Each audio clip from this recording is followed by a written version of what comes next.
ईरानी security chief Ali Larijani की शहादत के बाद इसराइल के दारुल हुकूमत तेल अवीव पर शदीद हमले, मुतादिद गाड़ियां तबाह, कई मकामात पर आग भड़क उठी। इसराइली मीडिया के मुताबिक हमले में 2 अफराद हलाक और मुतादिद जख्मी हुए, 10 से जायद मकामात पर शदीद नुकसान पहुंचा। ईरानी सरकारी टीवी के मुताबिक अली लारिजानी की शहादत के जवाब में तेल अवीव को क्लस्टर वॉरहेड्स ले जाने वाले मिसाइलों से निशाना बनाया। ईरानी पासदारान इनकलाब ने दावा किया है कि नए हमले में मिसाइल 100 से जायद अहदाफ पर लगे हैं और इसराइल में 200 अफराद हलाक और जख्मी हुए हैं। इसराइली फौजी तंसीबात भी निशाना बनी। ईरान की जानिब से पहली बार हज कासिम मिसाइलों से इसराइल और अमरीकी अड्डों पर हमले। ईरान के सदर मसूद पेज़ेश्कियान ने कहा है कि अली लारिजानी की शहादत का सख्त इंतकाम लिया जाएगा।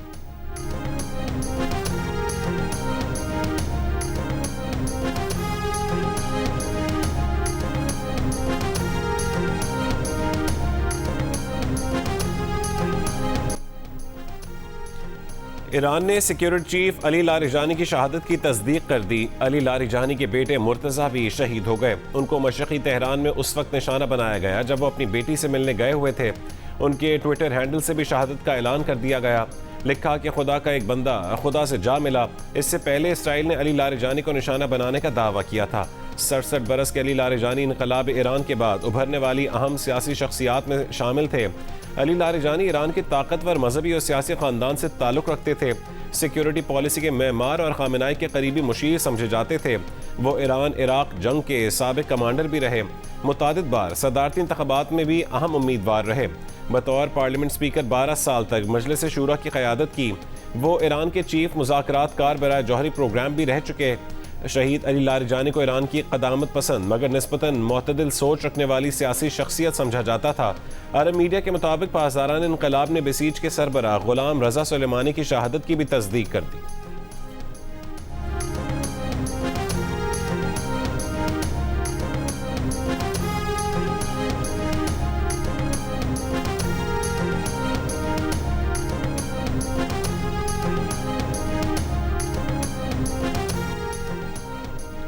अमरीका ने चंद ही रोज़ पहले ऐलान किया था कि वो ईरान की अहम शख्सियात से मुतालिक मालूमात देने वालों को $1 करोड़ इनाम देगा।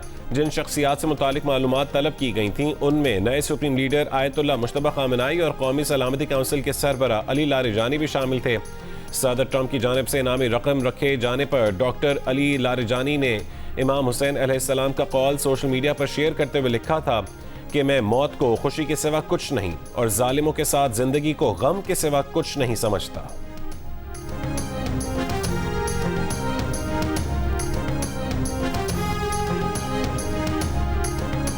अमरीकी फौज का आबनाए हुर्मुज़ के करीब ईरानी मिसाइल साइट्स को निशाना बनाने का दावा। कहा कि ईरानी एंटी शिप मिसाइल सिस्टम खत्म करना मकसद था। उधर मुत्तहिदा अरब अमारात अमरीकी क़यादत में आबनाए हुर्मुज़ की सिक्योरिटी के लिए तैयार। अमाराती सदर के मुआविन खुसूसी अनवर करकाश ने कहा है कि आलमी तवानाई तरसील की हिफाजत सबकी मुश्तरका जिम्मेदारी है। अमारात दीगर ममालिक के साथ सिक्योरिटी में किरदार अदा कर सकता है।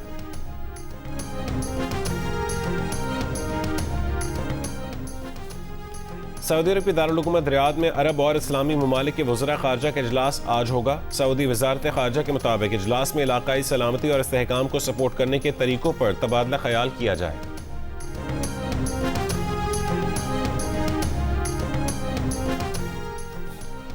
अमरीकी तैयारा बरदार बहरी जहाज USS Gerald R. Ford Iran जंग छोड़कर वापस बंदरगाह की तरफ जाना शुरू।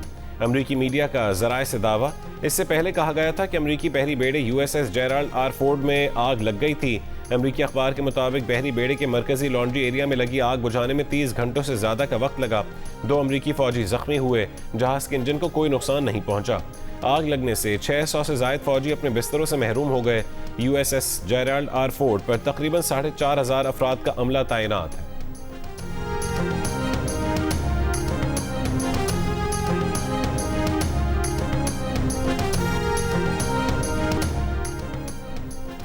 इराक दारुल हुकूमत बगदाद में अमरीकी सफारतखाने पर ड्रोन हमला। दिफाई निज़ाम की ड्रोन तैयारे को रोकने के लिए कार्रवाई। कतर और मुत्तहिदा अरब अमारात समेत खलीजी ममालिक में अमरीकी अड्डों पर मिसाइल और ड्रोन हमले जारी। UAE पर हमलों में एक और पाकिस्तानी जाँ बहक। हमलों में मरने वालों की मजमूई तादाद 7 हो गई। सऊदी वजारत दिफा के मुताबिक मंगल को 12 ड्रोन मार गिराए गए। ईरानी वजीर खारजा अब्बास अरागची ने इसराइल और अमरीका के साजिशी हमलों से खबरदार करते हुए कहा कि साजिश का मकसद ईरान के इलाकाई ममालिक से ताल्लुकात खराब करना है।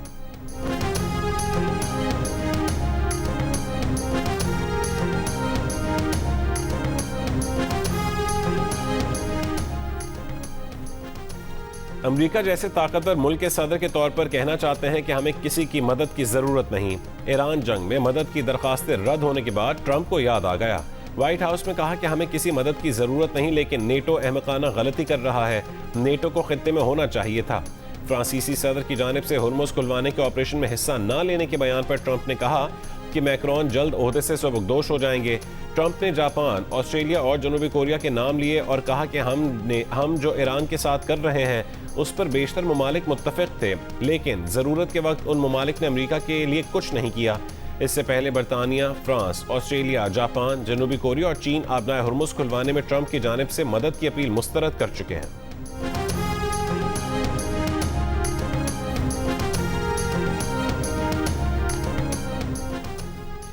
ट्रंप इंतजामिया को एक और बड़ा झटका। अमेरिकी नेशनल काउंटर टेररिज्म सेंटर के डायरेक्टर जो केंट ने इस्तीफा दे दिया। कहा यह वाज़ेह है कि ईरान के खिलाफ जंग इसराइल और उसके ताकतवर लॉबी के दबाव पर शुरू की गई। ईरान अमेरिका के लिए फौरी खतरा नहीं था। वो नई नस्ल को इस जंग में भेजने के हक में नहीं, जिसका अमेरिकी अवाम को कोई फ़ायदा नहीं और न अमेरिकी जानों की कुर्बानी देने का कोई फ़ायदा है। ईरान जंग को अपने ज़मीर के खिलाफ करार देते हुए जो केंट ने ट्रंप को ख़त भी लिखा कि मैं इससे पहले इसराइल की मुसल्लत करदा जंग में अपनी बीवी को खो चुका हूँ, किसी सूरत इस जंग की हिमायत नहीं कर सकता। पहले दौरे हुकूमत में आपने बेहतरीन फौजी हिकमत अमली इख्तियार की। कासिम सुलेमानी को मारना और दाइश को शिकस्त उसी हिकमत अमली की मिसालें हैं, मगर इस हुकूमत के शुरू में कुछ ताकतवर हलकों ने गलत मालूमात फैलाई। ईरान के साथ जंग की हौसला अफजाई के लिए जंगी जज्बात भड़काए। तासुर दिया गया कि ईरान बड़ा खतरा है और जंग आसानी से जीती जा सकती है, लेकिन यह दुरुस्त नहीं था। गलत मालूमात ने आपके अमेरिका फर्स्ट प्लेटफॉर्म को नुकसान पहुंचाया। ये वही हिकमत अमली है जो इसराइलियों ने हमें इराक की तबाहकुन जंग में घसीटने के लिए इस्तेमाल की। इराक जंग में हजारों अमरीकियों की जानें ज़ाया हुई। हम इराक जंग जैसी गलती दोबारा नहीं कर सकते। ऐसी जंग की हिमायत नहीं कर सकते जिसमें हमारे लोगों की जानें ज़ाया हों और कोई फ़ायदा ना हो। अमरीकी सदर का कहना है कि अच्छा हुआ जो केंट चले गए। वो हमेशा समझते थे कि सिक्योरिटी मामलात पर जो केंट कमज़ोर है।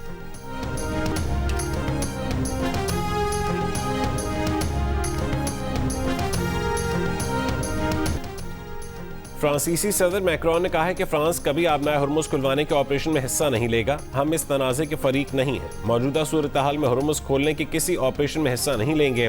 जब तक कशीदगी जारी है, फ्रांस आबनाए हुर्मुज़ खुलवाने के किसी ऑपरेशन में हिस्सा नहीं लेगा। फ्रांस इत्तेहाद की तैयारी पर काम कर रहा है जो कशीदगी खत्म होने के बाद आज़ादाना जहाज़रानी की जमानत फराहम करे।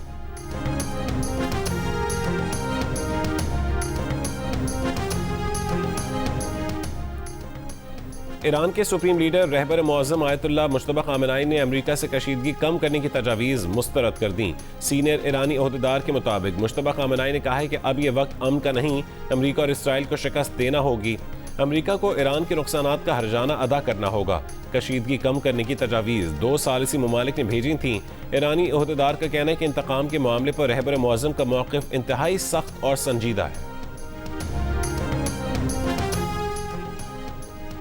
रूस में ईरानी सफ़ीर ने सुप्रीम लीडर मुज्तबा ख़ामेनी की रूसी अस्पताल में ज़ेर इलाज होने की तरदीद कर दी। इससे पहले बाज़ मीडिया रिपोर्ट्स में दावा किया गया था कि मुज्तबा ख़ामेनी को रूसी फ़ौजी जहाज़ से मॉस्को पहुंचाया गया, जहां उनका हंगामी ऑपरेशन किया गया और वो अब मॉस्को ही के एक अस्पताल में ज़ेर इलाज है।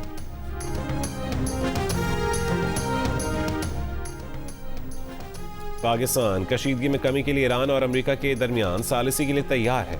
वफाकी वज़ीर इत्तलात अताउल्लाह तारड़ की अरब मीडिया से गुफ्तगू। कहा कि पाकिस्तान ने पहले भी तनाज़ात के हल के लिए कामयाबी से सालिसी का किरदार अदा किया था। पाकिस्तान ईरान पर हमलों की मज़म्मत और खलीजी ममालिक के साथ इजहार यकजहती करता है। तालिबान का अस्पताल पर बमबारी का इल्ज़ाम बेबुनियाद है। अफगान तालिबान ने पहले भी गुमराह कुन खबरें फैलाई थीं। पाक फौज के हमले दहशत गर्दी फैलाने वाले कैंपों पर मरकूज रहे।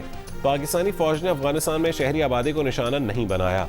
प्रोग्राम आज शाहजेब खानजादा के साथ में गुफ्तगू में कहा कि 400 अमवात का दावा करने वाले एक वीडियो नहीं ला सके और 2 पोस्टें डिलीट कर चुके हैं। पूरे काबुल में हमले के बाद शोले दिखाई दिए और धमाके हुए क्योंकि वहां बारूदी मवाद।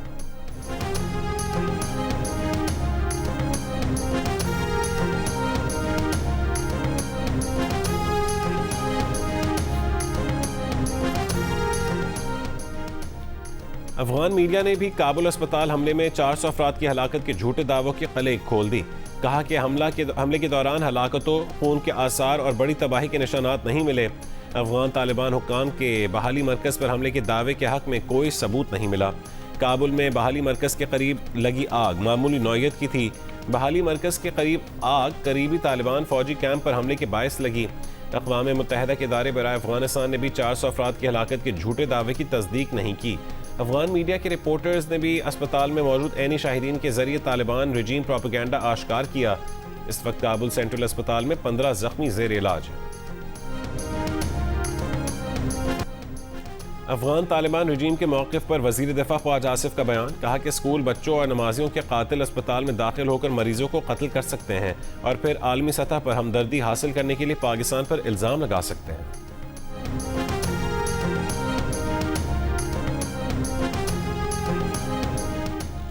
सदर आसिफ अली जरदारी ने यौम पाकिस्तान परेड मनसूख करने की मंजूरी दे दी। तेल बहरान और किफ़ायत शारी इक़दामात के पेश नज़र 23 मार्च की तकरीबात मनसूख। तमगों की तकसीम की तकरीब 28 अप्रैल को मुनक़्क़िद करने का फैसला। पाकिस्तान की कौमी एयरलाइन ने फुजैरा के लिए परवाज़ें 48 घंटे के लिए मुअत्तल कर दी। तर्जुमान के मुताबिक परवाज़ें सिर्फ अल आयन के लिए चलेंगी। मुल्क भर से आज भी मशरिक़ वस्ता ममालिक के लिए 83 परवाज़ें मनसूख। रूस ईरान के साथ सैटेलाइट तस्वीर और ड्रोन टेक्नोलॉजी शेयर कर रहा है। अमरीकी अखबार का दावा। कहा कि रूस ईरान के साथ इंटेलिजेंस शेयरिंग और अस्करी ताउन बढ़ा रहा है। आलमी एटमी तवानाई एजेंसी ने कहा है कि ईरानी हुक्काम ने बोशहर जौहरी पावर प्लांट के अहाते में एक मिसाइल गिरने का बताया है। हमले में जौहरी पावर प्लांट को नुकसान नहीं पहुंचा और ना कोई जख्मी हुआ। रूसी जौहरी इदारे की ईरान के बोशहर न्यूक्लियर पावर प्लांट पर हमले की मजम्मत। कहा कि कशीदा सूरत हाल में कमी के लिए हर मुमकिन कोशिश की जाए। न्यूक्लियर प्लांट के इर्द गिर्द ताबकारी की सतह मामूल के मुताबिक है। न्यूक्लियर पावर प्लांट पर हमले में कोई जख्मी नहीं हुआ।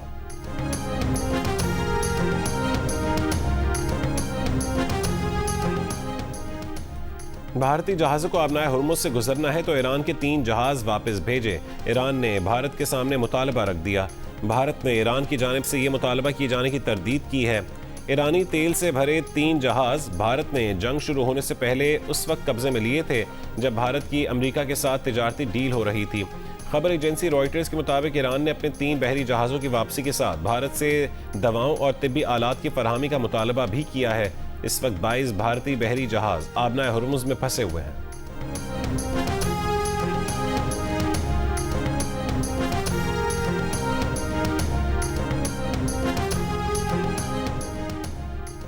अरब अमारात में नमाज ईद सिर्फ मसाजिद में अदा करने का ऐलान। हुक्काम के मुताबिक ईद उल फितर की नमाज सिर्फ मसाजिद के अंदर अदा होगी। मैदानों में ईद नमाज की इजाज़त नहीं होगी।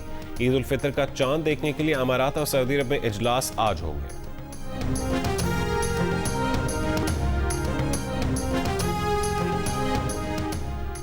ईरान की खुसूसी इजाज़त से पाकिस्तान का तेल बरदार जहाज़ कराची आबनाए हुर्मुज़ से गुजर गया।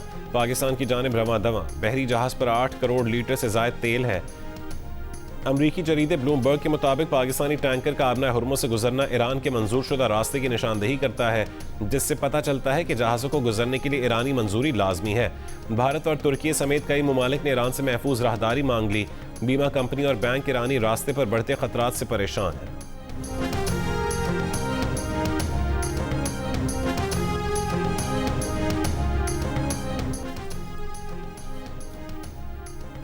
पाकिस्तानी जहाज़ों के लिए आबनाए हुर्मुज़ खुली है। खाम तेल या गैस लाने वाले जहाज़ ईरान की हुकूमत से राबता करके आबनाए हुर्मुज़ से गुजर सकते हैं।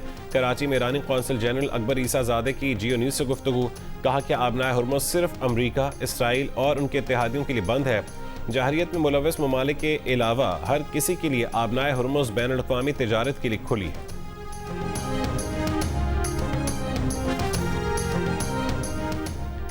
सोलर पावर के बढ़ते रुझान ने पाकिस्तान को मशरिक़ वस्ता की जंग के असरात से महफूज कर दिया।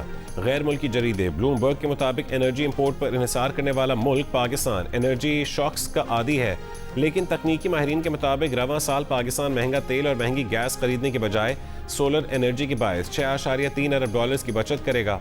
जंग के बाद पाकिस्तानी हुकूमत पेट्रोल और डीजल की कीमत 55 रुपये फी लीटर बढ़ा चुकी है। ब्लूमबर्ग के मुताबिक अगर सोलर पावर न होती तो पेट्रोल और डीजल कहीं ज़्यादा महंगा होने थे।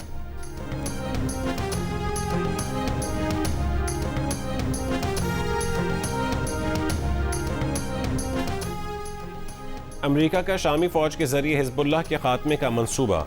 इसराइली अखबार के मुताबिक अमेरिका की जानिब से शामी फ़ौज को लेबनान भेजने की हौसला अफजाई। दमिश्क का तनाज़े में उलझने से इनकार। दूसरी जानिब अमरीकी अखबार की जानिब से इसराइली खुफिया केबल का हवाला देते हुए कहना था कि ईरान का निज़ाम कमज़ोर नहीं, वह आखिरी हद तक लड़ने को तैयार है। ईरान की बुनियादी फ़ौजी फ़ोर्स पासदारान इनकलाब बरतर हैं। अमरीकी महकमे ख़ारजा के 2 अफसरान ने इसराइली खुफिया दस्तावेज़ की तस्दीक कर दी।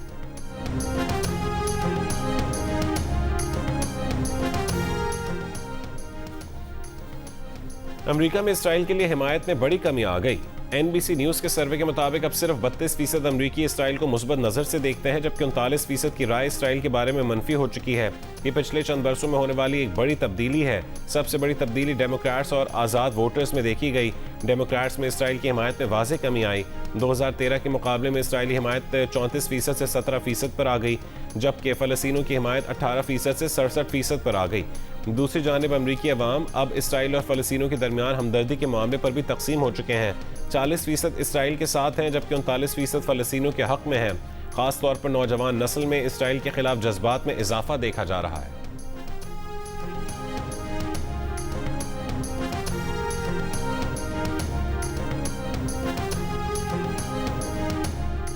मुल्तान, रहीम यार खान, घोटकी, उबाड़ो, मीरपुर माथेलो और डहरकी में बारिश, तेज़ हवाएं।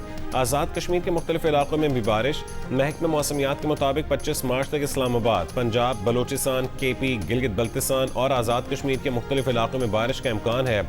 कराची, हैदराबाद, सक्खर, लाड़काना, जैकबाबाद और दादू में भी कहीं कहीं बारिश मुतवक्के है।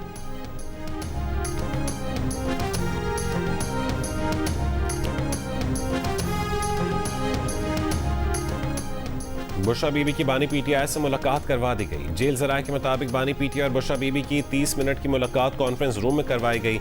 बानी PTI और बुशरा बीबी की मुलाकात जेल मैनुअल के मुताबिक हर हफ्ते करवाई जाती है।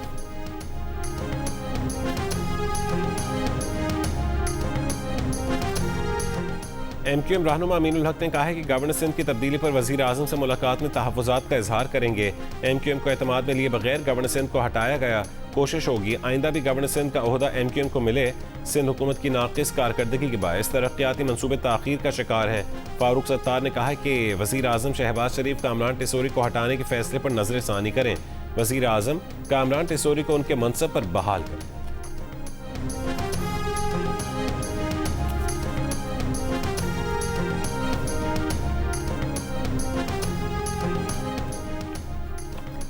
पेशावर के थाना बोटबेर की चौकी जंगली पर दहशतगर्दों का दस्ती बम से हमला, 2 पुलिस एहलकार जख्मी। पुलिस की जवाबी फायरिंग से दहशतगर्द फरार हो गए।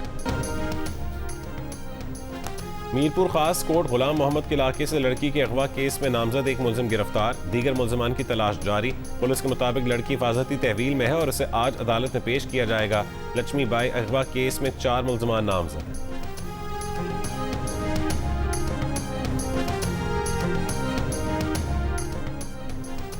ईरान में फंसे पाकिस्तानियों की वतन वापसी का सिलसिला जारी। तफ्तान से 2 बसों के जरिए 64 तालिब इल्म कोयटा पहुंच गए। तफ्तान और गवादर के रास्ते से अब तक 5000 से ज़ायद पाकिस्तानी मुल्क पहुंच चुके हैं।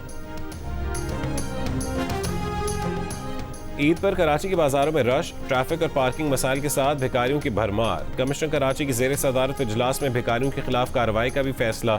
बाजारों में शिकायत के अजाले के लिए कैंप लगाए जाएंगे। बल्दिया उज़्मा, टाउन एडमिनिस्ट्रेशन, ट्रैफिक और मकामी पुलिस मिलकर काम करेंगे। स्टोर पे हम अपने लिए चप्पल लेने, ये मैं ईद के मतलब के कपड़ों के साथ के मैचिंग चप्पल लूँगा, तो ये मैं ईद पे पहनूँगा। ये देखिए क्वालिटी भी बहुत अच्छी है और मुझे चप्पल बहुत अच्छी लगी है। मैं पेशावरी चप्पल लेने आया हूँ। बहुत मांग है इसकी, रिवायती पैजार है हमारा। ये इस वक्त इसमें ज़्यादा कलर जो हमारे पास चल रहा है ब्लैक और ब्राउन। खैबर पख्तूनख्वा में पेशावरी चप्पल के बगैर ईद की तैयारी नामुकम्मल। महंगाई के बावजूद लोगों की सकाफत और रिवायत को बरकरार रखने की कोशिशें। मानसेरा पर ईद पर नए और मुनफरद डिज़ाइन तैयार। मर्दों को मैचिंग चप्पलों की तलाश। ब्राउन और ब्लैक की ज़्यादा मांग। फुटबॉल वर्ल्ड कप में ईरान के मैचेस अमेरिका से मैक्सिको मुंतकिल नहीं किए जाएंगे। फीफा ने फैसला सुना दिया। कहा कि उम्मीद है तमाम टीमें अपने अपने शेड्यूल के मुताबिक इवेंट में हिस्सा लेंगी। ईरानी वजीर खेल का कहना है कि वर्ल्ड कप का बॉयकॉट भी कर सकते हैं। हॉकी वर्ल्ड कप के ड्रॉज का ऐलान कर दिया गया। पाकिस्तान और भारत की टीमें एक ही ग्रुप में शामिल। पाकिस्तान ग्रुप डी में भारत, इंग्लैंड और वेल्स से मुकाबला करेगा।